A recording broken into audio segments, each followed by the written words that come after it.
durant l'année 2022, pour la première fois, nous avons eu une très grave alerte de feux de forêt, puisque ce sont un petit peu moins d'une centaine d'hectares qui ont brûlé.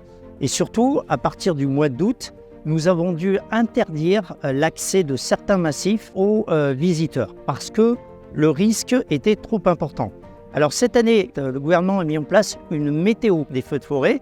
Qu'est-ce que ça veut dire? Ça veut tout simplement dire qu'il y a des jours où il y aura un risque particulièrement important, soit parce qu'il fait chaud, soit parce qu'il y a de la sécheresse, soit parce qu'il y a du vent, souvent les trois à la fois. 9 feux de forêt sur 10 sont d'origine humaine.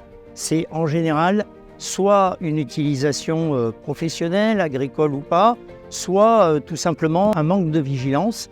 Par exemple, si on veut aller faire un barbecue en forêt, sachez que c'est interdit. Je l'ai interdit entre le 15 juin et le 15 octobre. Il est vraiment très important que chacun soit vigilant pour éviter que les feux de forêt ne démarrent. Donc si vous assistez au démarrage d'un feu de forêt, il faut tout de suite appeler les pompiers. Il est essentiel qu'on puisse intervenir dessus dans les 10 minutes. Dans le plan de surveillance renforcée des feux de forêt que j'ai défini cette année, sachez qu'il y aura plus de 120 sapeurs-pompiers, plus de 30 gendarmes. Il y aura les effectifs de l'ONF, de l'Office français de la biodiversité. Tous seront mobilisés pour surveiller la forêt et éviter le départ de feux de forêt. Ce qu'on attend de vous, c'est là aussi de la vigilance, bien sûr du bon sens. Et on fait particulièrement attention les jours où la météo nous dit qu'il y a un grand risque de feu de forêt.